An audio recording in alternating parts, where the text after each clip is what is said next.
ناظرین، آج کا ہمارا موضوع ہے اسلام میں جادو اور جادوگری کا کیا حکم ہے۔ ناظرین، شریعت مطہرہ میں جادو سیکھنا اور سکھانا اور اپنے کسی عمل کے لیے جادو کا سہارا لینا حرام ہے، اور یہ ایک کافرانہ اور مشرکانہ عمل ہے۔ اسلام نے اس سے روکا ہے، اس سے منع فرمایا ہے، اور اس کے دلائل قرآن اور احادیث میں وارد ہوئے ہیں۔ اللہ کے نبی حضرت سلیمان علیہ السلام اپنے وقت کے نبی ہیں، اور اللہ تبارک و تعالی نے آپ کو معجزات عطا فرمائے، اور ایسے معجزات کہ آپ کے لیے اللہ تعالیٰ نے ہواؤں کو، جناتوں کو، پہاڑوں کو مسخر فرما دیا تھا۔ سو آپ کی قوم جو تھی وہ آپ کے اوپر یہ الزام لگاتی تھی کہ سلیمان کے پاس یہ جو تسخیر کی طاقت ہے کہ آپ نے جناتوں کو، پرندوں کو مسخر کر لیا ہے، ہواؤں کو مسخر کر لیا ہے، اس کی وجہ جادو ہے۔ آپ جادو سے ان کو مسخر کرتے ہیں اور لوگوں کو جادو سکھاتے ہیں۔ سو اللہ تبارک و تعالیٰ نے قرآن پاک کے اندر ارشاد فرمایا وَمَا كَفَرَ سُلَيْمَانُ، کہ اللہ کے نبی حضرت سلیمان نے کفر نہیں کیا۔ اب آپ یہ دیکھیے کہ جادو کو اللہ تعالیٰ نے کفر سے جوڑا ہے، یعنی صریح طور پر یہ نہیں کہا کہ وہ سلیمان علیہ السلام نے جادو نہیں کیا، وہ جادو لوگوں کو نہیں سکھاتے ہیں، ان کا جادو سے کوئی تعلق نہیں ہے، بلکہ یہ فرمایا کہ سلیمان نے کفر نہیں کیا، یعنی جادوگری ایک کافرانہ عمل ہے، ایک شیطانی عمل ہے، ایک پلیت اور خبیث عمل ہے۔ اللہ کے نبیوں کا، اللہ کے مقرب بندوں کا جادو سے اور جادوگری سے کوئی تعلق نہیں ہے۔ وَلَكِنَّ الشَّيَاطِينَ كَفَرُوا يُعَلِّمُونَ النَّاسَ السِّحْرَ، کہ شیاطین نے کفر کیا ہے، اور وہ کفر کیا ہے کہ انہوں نے لوگوں کو جادو سکھایا ہے، یعنی یہ شیطان کا کام ہے، لوگوں کو جادو سکھانا اور جادوگری کے فن سکھانا۔ یہ اللہ کے نبیوں کا، اللہ کے مقرب بندوں کا کام نہیں ہے۔ یہ بات ارشاد فرما دی گئی قرآن کے اندر کہ جادو ایک کافرانہ اور مشرکانہ عمل ہے۔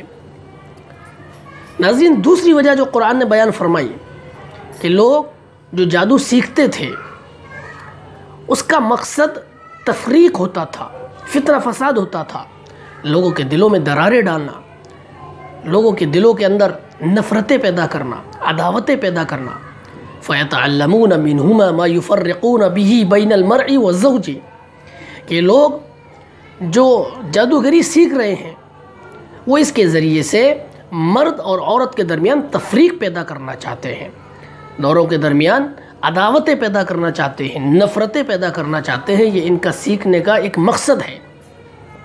یعنی اللہ تبارک و تعالیٰ نے تفریق کو حرام قرار دیا ہے۔ عداوتیں پیدا کرنا، نفرتیں پیدا کرنا، سماج کے اندر فتنہ فساد برپا کرنا، یہ ایک ایسا عمل ہے جس کو شریعت نے حرام قرار دیا ہے۔ تو جادو جو ہے اس کا ایک بڑا مقصد تفریق ہے، خاص طور سے میاں بیوی کے درمیان تفریق۔ سو ہم آج کے دور کے اندر دیکھتے ہیں کہ جو لوگ جادو کا سہارا لیتے ہیں ان میں اکثریت ان لوگوں کی ہوتی ہے جو کسی کو نقصان پہنچانا چاہتے ہیں، میاں بیوی کے درمیان دراریں ڈالنا چاہتے ہیں، وہ میاں بیوی کو خوش نہیں دیکھتے ہیں، اور وہ چاہتے ہیں کہ ان کے دلوں میں نفرتیں پیدا ہو جائیں، یہ ایک دوسرے سے دور ہو جائے، یا کسی کو اپنے قابو میں کر لیا جائے، اپنے قبضے میں کر لیا جائے۔ حدیث کے اندر ایک حدیث حضرت ابو ہریرہ رضی اللہ عنہ سے روایت کی گئی ہے، جس کو امام بخاری اور امام مسلم نے اپنی صحیحین کے درمیان نقل کیا ہے کہ اللہ کے نبی صلی اللہ علیہ وسلم نے ارشاد فرمایا اجتنبوا السبع الموبقات الشرک باللہ والسحر۔ آقا نے فرمایا کہ 7 بڑی بڑی چیزوں سے بچو، ان میں سب سے پہلی چیز اللہ کے ساتھ کسی کو شریک ٹھہرانا ہے، یعنی اللہ کے ساتھ کسی کو شریک کرنا یہ ایسا بڑا جرم ہے کہ اللہ تعالیٰ تمام گناہوں کو معاف کر دے گا جس کو چاہے گا، لیکن اللہ تعالیٰ شرک کو معاف نہیں فرمائیں گے۔ ان اللہ لا یغفر ان یشرک بہ ویغفر ما دون ذلک لمن یشاء۔ ایسا بڑا گناہ یعنی شرک، اس شرک کے بعد جس چیز سے بچنے کا حکم آقا نے فرمایا وہ جادو ہے۔ اس لیے کہ جو بندہ جادو کرتا ہے، جادو سیکھتا ہے، سکھاتا ہے، جادو کا سہارا لیتا ہے، تو وہ کسی نہ کسی شکل میں کفر کا ارتکاب کر لیتا ہے، شرک کا ارتکاب کر لیتا ہے، اور اللہ کی نظر میں مبغوض ہو جاتا ہے، ملعون ہو جاتا ہے۔ وہ چاہتے نہ چاہتے کفر کے دائرے میں چلا جاتا ہے، شرک کے گندگی میں ملوث ہو جاتا ہے۔ اللہ کے نبی صلی اللہ علیہ وسلم نے شرک کے فوراً بعد یہ فرمایا کہ شرک سے بچو اور سحر سے، جادو سے بچو۔ ناظرین، جو لوگ اس خبیث عمل میں مبتلا ہوتے ہیں، جو جادوگر ہوتے ہیں یا جادوگری سکھاتے ہیں، سحر سکھاتے ہیں، وہ ایسے پلیت اور خبیث اور گندے لوگ ہوتے ہیں، اور اس کو سیکھنے کے لیے شیاطین کو خوش کرتے ہیں، ان سے استغاثہ کرتے ہیں، ان سے مدد طلب کرتے ہیں،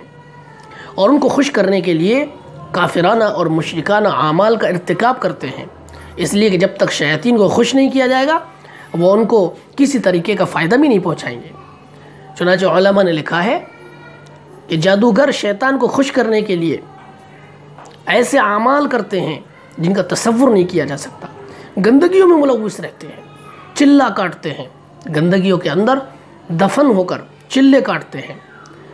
قرآن پاک کے اوپر پیر رکھتے ہیں، قرآن پاک سے نعوذ باللہ اپنا استنجا صاف کرتے ہیں، یعنی شیطان کو خوش کرنے کے لیے وہ ایسے ایسے اعمال کرتے ہیں جن کا تصور نہیں کیا جا سکتا، اور شیطان کو خوش کرتے ہیں تاکہ شیطان ان کی مدد کرے۔ تو ناظرین، سحر جو ہے، جادو، اس کی شریعت نے کسی بھی طرح کی اجازت نہیں دی ہے۔ کیونکہ بندہ جادو کسی بھی طرح سے وہ اس کو استعمال کرے گا تو وہ شرک اور کفر میں مبتلا ہو جائے گا۔ ہم اپنی بہت سی بہنوں کو اس دور کے اندر دیکھتے ہیں کہ وہ ایسے خبیث اور پلیت لوگوں کے پاس جاتی ہیں، اور وہ اپنے بھائیوں کے درمیان تفرقہ ڈلوانے کے لیے، ان پر قبضہ کرنے کے لیے، ان کو اپنے قابو میں کرنے کے لیے گندے اور خبیث لوگوں کی مدد حاصل کرتی ہیں، شیاطین سے استغاثہ کرتی ہیں۔ یاد رکھیے کہ یہ غیر معافی عمل ہے، یہ کافرانہ عمل ہے۔ اگر کسی سے نادانی میں یہ عمل صادر ہو گیا تو اللہ سے توبہ کر لے مرنے سے پہلے، اور اگر کوئی ارادہ رکھتا ہے تو فوری طور پر اپنا ارادہ بدل دے۔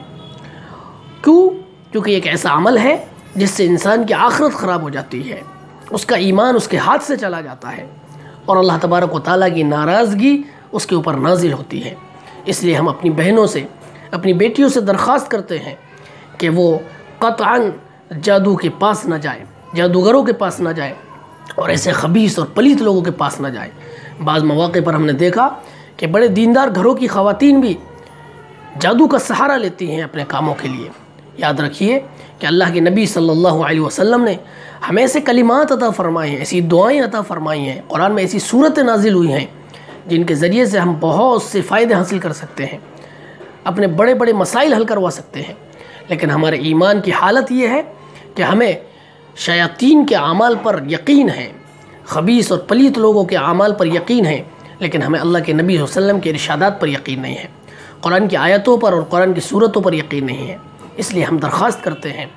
کہ ہم جادو اور جادوگری سے بچیں اور اپنے متعلقین کو بچائیں، ہم لوگوں کو فائدہ پہنچائیں، نقصان نہ پہنچائیں۔ اللہ رب العالمین ہم سب کو